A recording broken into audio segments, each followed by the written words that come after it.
One day, there's no more room in heaven. The pearly gates are closed. All the angels come on down, come on down. It was just a nursery rhyme my grandfather used to sing. A reminder to be good and to accept things for what they are, instead of needlessly holding on to the superficial. A story of heaven being closed and even the angels being left outside. I remember asking him once what that world would look like. He stroked my hair, held me tight, and sighed. "You'll see, dear boy," he whispered. "I'm sorry, but you'll see." My grandfather has been gone for a long time now. His ashes were spread on the lavender fields outside Tomskog, Minnesota. Part of me still get this sinking feeling when I think of him, and another part of me just hopes he made it through the gates. No, I'm not a very religious person, but a sentence can paint a concept, and a concept can be a powerful thing. Maybe there is no pearly gate in the sky, but maybe there is a sense of peace to experience in our final moments. That's all I can hope for, both for him and for me. All throughout my life, I've had this idea lingering in the back of my mind. It hasn't really affected me in any particular way, but it is something I haven't been able to forget. But some time ago, it became relevant in a way I would never have imagined. I was working at a cafe at the time. Nicki was my closest coworker. We shared every shift, and she was just a beam of light wherever she went. She was half the reason we had as many customers as we did. She was simply a delight, and she made every regular feel seen. She was kind, honest, and genuine. At the end of every shift, she'd ask me not just to have a good one, but to have the best one, a quirk of hers. Then she had a brain aneurysm. Most people don't survive it, but Nicki did. Maybe it was a mild one. We were all waiting anxiously for an update, and eventually word came down. Nicki was going to be all right with little to no permanent damage. She was going to return to work once her recovery was done. There was a palpable sense of relief in the air, both for us and the regulars. Everything was going to be okay. Of course, that's not what happened. When Nicki came back, she had visibly changed. It wasn't much of a surprise, given what she'd gone through, but it was clear that something drastic had happened. Even at a glance, she'd lost about 20 pounds, and must have shaved her head at some point. It had just started to grow back. She looked like she hadn't slept for days, and there was a tilt to her stance. She was hunched over, as if needing to lean on something for support. Still, it was Nicki, and we were all relieved to see her back behind the register, even if her smile was a bit crooked. But there were many changes. They were subtle at first. She would forget the occasional name or spell something wrong. I figured it was just a leftover from her aneurysm, something that would go away over time. She was supposed to make a full recovery after all. But seeing the way her eyes glazed over as she talked to other people made me wonder, was she making an honest mistake, or had she stopped caring? I remember ending a shift with her, and as we closed shop, I waved goodbye. I was expecting her to say something back, like she always did, but she didn't. She didn't ask me to have a best one, or even a good one. She just stood there in complete silence, her eyes 1,000 miles away. So instead, I took the initiative. I got back in the cafe, walked up to her, and cleared my throat. "You all right, Nicki?" I asked. "Yeah," she sighed. "I'm good, great. You seem what?" She turned to me, clearly not interested in discussing the topic further. Expecting an answer, she went quiet. I shrugged it off. "Nothing." I smiled. "You have a good one." "Yeah." And that was that. Over the next few days, I noticed more and more things that were off about her. She would not only forget her regulars, but actively snap back at them. She'd mess up her orders. At one point, she almost broke the microwave in the break room. She just stood there, watching the plate spin as the spoon she'd left in her cup sparkled. She knew it was wrong, she just didn't care. But I didn't say anything, and I didn't step in. Not until I noticed her shortchanging an older man. He owed $6 and handed Nicki a $50. She gave him $34 back, trying to pocket a $10, skim a little off the top. It was pretty smooth, really. She counted $44, but left the 10 out when she handed the money over. That's when I stepped in, trying my best to make it look like an honest mistake. The old man didn't seem to mind. He'd always liked Nicki. She turned towards me and gave me this look. I'd never seen it before. A joyless smile behind darkened eyes, a look that said she would do her best to ruin my day. "Thank you," she smiled. "I would have felt awful." She wouldn't. I don't know how I know, but I saw it. There was no hint of regret behind that smile. I tried to be sympathetic. I'd heard about people having personality changes after massive personal trauma. It's to be expected. But Nicki hadn't just changed. It's like I was looking at a stranger. None of her enthusiasm was there. There was a callous disregard and even disgust towards the things that made her so wonderful to begin with. But that also gave me a frightening thought. From all the things I'd seen her do, what else was she doing when no one was looking? How far would she go, given how she'd been ready to scam that old man? Did I even want to know? During our next shift, I tested her. I'd come back at irregular times, checking in on her when she thought I wasn't looking. She'd be on her phone, leaving the freezer open, forgetting to lock the back door, and strangest of all, smoking. I'd never seen her smoke, and all of a sudden she was doing it in the break room. But the final straw was at the end of the workday when I saw her pocket money from the register. It was a complete accident that I noticed. I'd gone back to get a napkin and caught her red-handed. We looked at one another across the room. Her face was like a brick wall, but I could see it tremble. It cracked to reveal that joyless smile and those unblinking dark eyes. "You didn't see what you think you saw," she said. "I think I did," I answered. "No, you didn't see shit." She approached me. Even her walk was different. She got within an arm's reach and put her hands on her hips, tossing an apron over her shoulder. "Who do you think you're talking to?" She smiled. "You think you know me? You think you know this person?" "Nicki, you gotta stop," I said. "This has to stop." "This has to nothing," she laughed. "And you know why?" She leaned in close. I could hear her bite down as if forcing her jaw shut. Her voice was spiteful, angry, like she was holding back something terrible. "Because if I hear that you've said anything to anyone..." Nicki took a step back, letting her cheerful facade fall back into place. And with the same joyful smile as ever, she put up 2 fingers, playful little scissors. Snip, snip. I talked to the manager the next day. I hadn't planned on it, but I couldn't stay quiet. I told her about the threats, the register, the change, the smoking, all of it. I tried to be clear that I cared about Nicki, but that she was harming the place, and herself. My manager didn't seem all too surprised. Apparently others had taken notice as well. She was going to talk to Nicki later that day anyway. I just added fuel to the fire. I felt awful about it, but thinking back on that little snip, yeah. No, I didn't even want to begin considering what she would be capable of. There was no way to know anymore. Whatever had happened to Nicki, it had made one thing certain. I had no idea who this person was anymore. She was let go soon after. I wasn't there for it, but my manager was visibly upset afterwards. She didn't want to talk about it, so I can only imagine what had been said behind closed doors. I thought that'd be it, but that was only the beginning.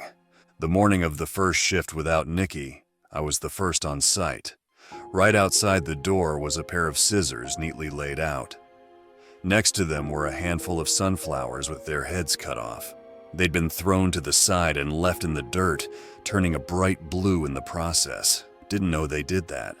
There was no doubt in my mind that this was a threat, and I could feel an unease settle in my stomach. An ever so light sweat crawled across my skin. Just as I was about to open the door, a thought washed over me. I checked under the handle, noticing a razor blade taped to the back. Had I pushed down on it, I would have cut a gash across my palm. I removed it and told my manager about it, but there was nothing we could do. The security cameras for the back area hadn't worked for months, something that Nicki knew all too well. Throughout the day, I couldn't help but to wonder what she was going to do next. Maybe nothing. Maybe something downright violent. A threat could just be a threat. But there was something in me telling me that I should take it seriously. This wasn't Nicki anymore. If she was willing to do something this demented on day 1, what was going to happen on day 2? Of course, there were plenty of regulars who asked about her. Most expressed concern, and a couple of them were heartbroken. But what surprised me the most were the ones who were relieved. Apparently, they'd seen something as well. "It's not her anymore," an older woman complained. "It's like she never really came back." Those words stuck with me. Like she never came back. It really felt that way. Sure, people can change, but people like Nicki, for the first time in years, it made me think back to my grandfather. The pearly gates are closed. All the angels come on down, come on down. For the next few days, the threats were numerous and obvious. A pair of scissors left outside my door, this time accompanied by 2 chestnuts. By lunch, we got a remote order for 3 bagels with the additional comment, "Keep it. It'll be your last meal." With every poke and prod, I was reminded that there really was no telling with this woman.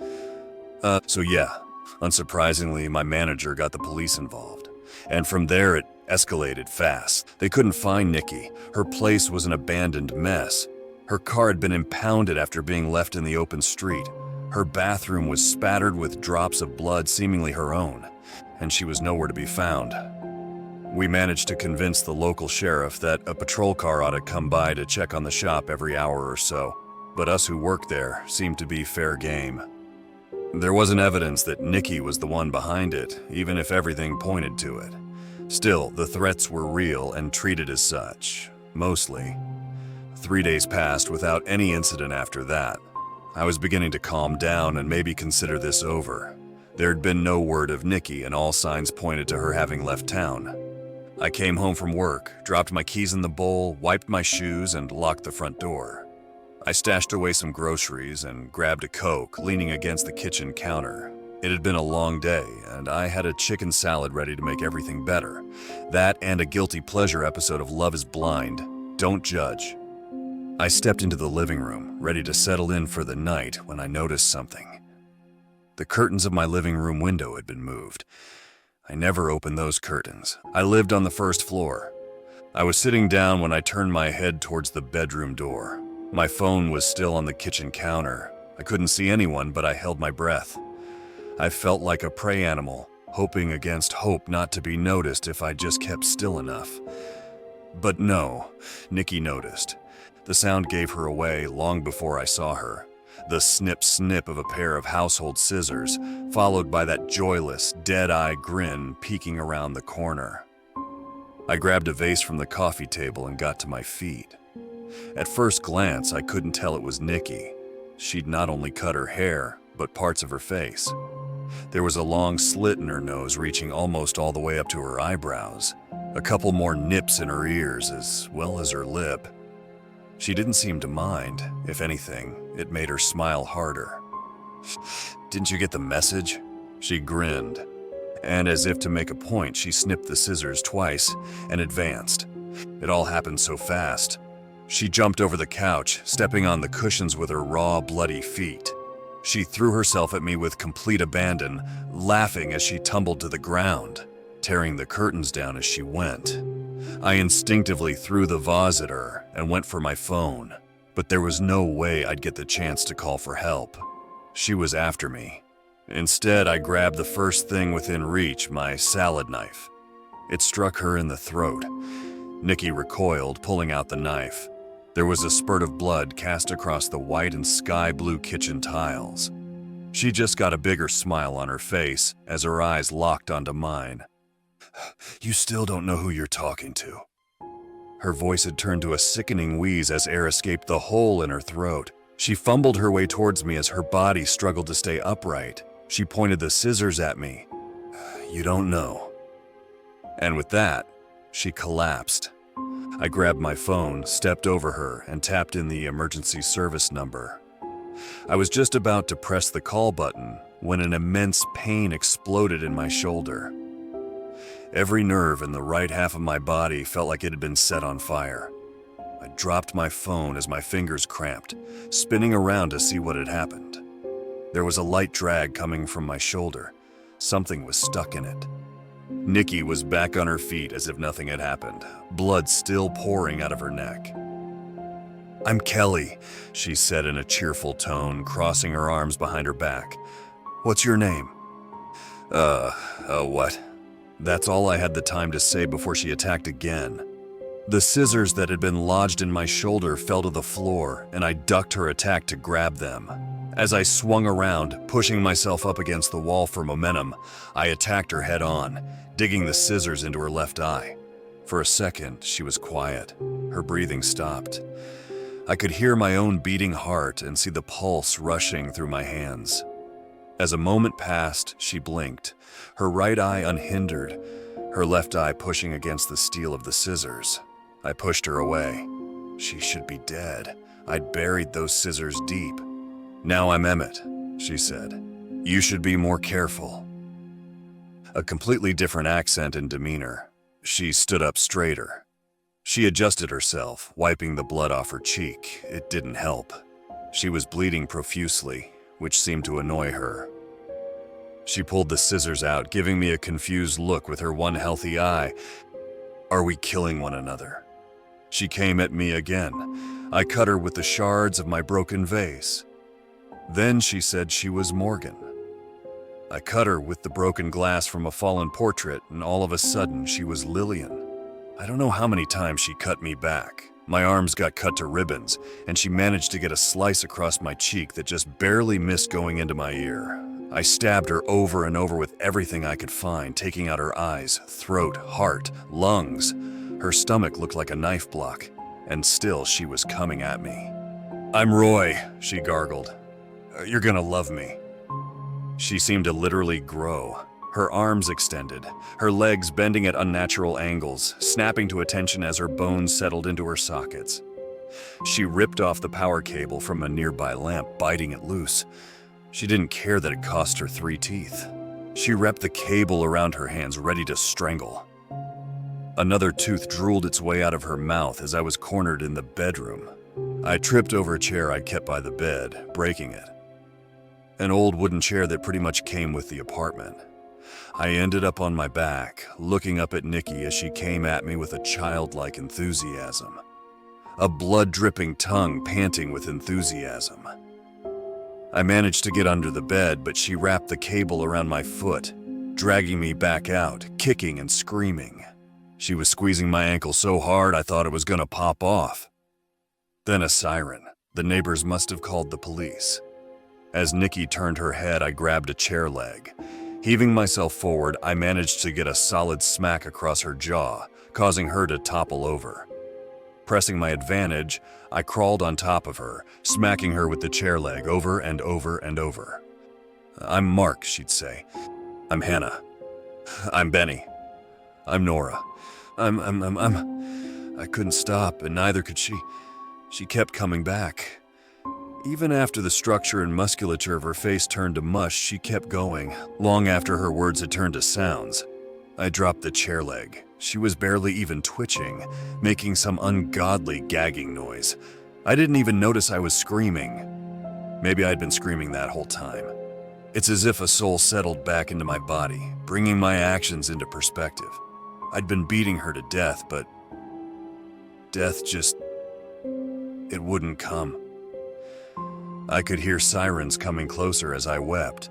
2 of her fingers carefully stroked the palm of my left hand as she opened her mouth, and with a Herculean effort, she turned her blind face towards me. "They're nothing," she gargled. "They're nothing." And as those empty eyes locked into mine, she said her final words.